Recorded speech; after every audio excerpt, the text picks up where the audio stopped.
शहीद नेता के खून का बदला तो लेकर रहेंगे। मुस्तफा खामनेई ने अपने पिता का बदला लेने का ऐलान कर दिया है। जनाजा दफन होने के बाद उनका पहला मैसेज सामने आया है। वहीं एमओयू को लेकर ईरान सख्त रुख अख्तियार कर रहा है। सबसे पहले आप इस खबर को देखिए।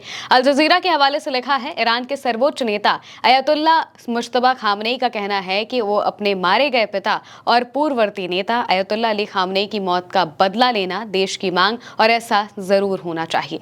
प्रेस टीवी के हवाले से भी लिखा गया है कि अयतुल्ला खामनेई ने अंतिम संस्कार में लोगों के ऐतिहासिक भीड़ की तारीफ की और शहीद नेता का बदला लेने का संकल्प लिया है। यानी कि यहाँ पर अब मुस्तफा खामनेई ने अपने पिता की मौत का बदला लेने की कसम खा ली है और कसम खाते हुए बताया है कि उनकी मौत का बदला हर हाल में लिया जाएगा। और इसके साथ में ही जिन जिन लोगों पर अमेरिका और इजराइल ने मिलकर बम बरसाए हैं, मिसाइलें बरसाई हैं, जिन भी लोगों की जान गई है, उन सबके खून का बदला लिया जाएगा।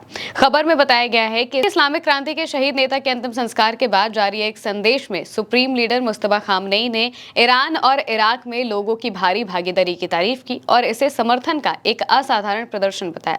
उन्होंने कहा कि हम उन अपराधी और बदनाम हत्यारों से शहीद नेता और इन दो युद्धों के सभी शहीदों के पवित्र खून का बदला लेने का संकल्प लेते हैं। उन्होंने कहा, मैं ईरान और इराक के शहरों और गांव, खासकर तेहरान, कोम, नजफ, करबला और मशहद में लाखों लोगों की मौजूदगी की दिल से सराहना करता हूं। उन्होंने इस भारी भीड़ को हैरान करने वाला, दुश्मनों की कमर तोड़ने वाला और ऐतिहासिक बताया है।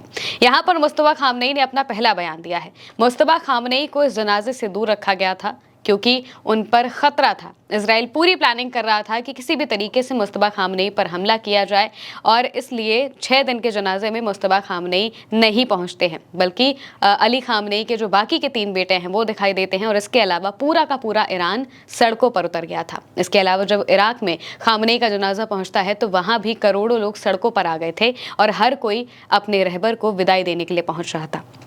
इसके बाद मशहद में जब उन्हें दफनाया जाता है तो ऐसी खबरें सामने आती हैं कि मुस्तफा खामनेई शायद वहां पर मौजूद रहे होंगे, क्योंकि वो पूरा कार्यक्रम प्राइवेटली किया गया था। यानी कि उन्हें दफन करने की जो आखिरी की रस्में हैं वो सब कुछ सिर्फ और सिर्फ उनके परिवार और करीबी लोगों के बीच में ही हुई थी। अब उन्हें दफन करने के बाद मुस्तफा खामनेई का पहला बयान सामने आया है। अपने पहले बयान में ही उन्होंने लोगों की भावनाओं को समझा है, क्योंकि जब खामनेई का जनाजा निकल रहा था तो हर तरफ ऐसे बैनर, पोस्टर तमाम जगह पर सामने दिखाई दे रहे थे जिसमें किल ट्रंप या फिर वी विल किल ट्रंप की बातें लिखी हुई थी। लगातार ट्रंप और नेतन्याहू के खिलाफ नारे लग रहे थे। ट्रंप का पुतला भी फूंका गया था और हर कोई बदला चाहता था। बदला बदला के नारे लगातार हर वक्त जनाजे में लगते हुए दिखाई दिए थे। इन सब चीजों को देखते हुए जब मुस्तफा खामनेई ने अपना पहला बयान दिया है तो अपने पहले बयान में ही उन्होंने ये बात साफ कर दी है कि बदला लिया जाएगा और सिर्फ खामनेई की मौत का बदला नहीं लिया जाएगा, बल्कि हर उस व्यक्ति की मौत का बदला लिया जाएगा जिसे इजराइल और अमेरिका ने अपने हमलों में मार गिराया है। इन सब का बदला लिया जाएगा, ये बात साफ तौर से मुस्तफा खामनेई ने कही है।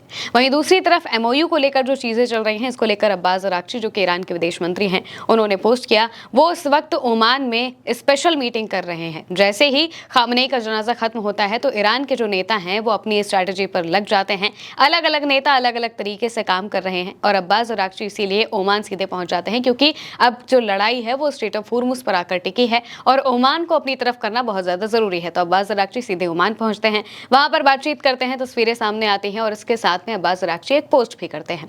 पोस्ट करते हुए अरागची लिखते हैं कि ईरान ने अब तक अपनी बात रखी है, जबकि तथाकथित यूएस ट्रेजरी सेक्रेटरी एमओयू के पैरा 9 का उल्लंघन कर रहे हैं। ये उल्लंघन यूनाइटेड स्टेट्स द्वारा किए गए दूसरे उल्लंघनों और गलतियों के बाद हुआ है। रियलिटी चेक ये है कि सिर्फ आपसी सहमति से ही बात मानी जा सकती है। ये बात वो लिखते हैं और बताते हैं कि कैसे अमेरिका सिर्फ और सिर्फ वायलेशन कर रहा है एमओयू का और अपनी बातों को मनवाने की कोशिश कर रहा है, जबकि ईरान ने साफ कहा है कि दोनों लोगों को ही एक दूसरे की बात माननी पड़ेगी। जो चीजें एमओयू में लिखी है उन्हें मानना पड़ेगा, लेकिन अमेरिका ऐसा नहीं कर रहा है। वहीं दूसरी तरफ अमेरिका चाहता है कि ईरान के जो न्यूक्लियर ठिकाने हैं उन सब का जायजा लिया जा सके, वहां तक पहुंचा जा सके। इसको लेकर जब अमेरिका कोशिश कर रहा है तो ईरान के विदेश मंत्रालय के प्रवक्ता ने साफ तौर से बता दिया है कि किसी भी कीमत पर किसी भी कीमत पर इन सब जगहों पर जाने नहीं दिया जाएगा और ये सब जगहें ईरान के ही कंट्रोल में रहेगी। फ्लैश रिपोर्ट के हवाले से इस्माइल बगाई का एक बयान सामने आया है।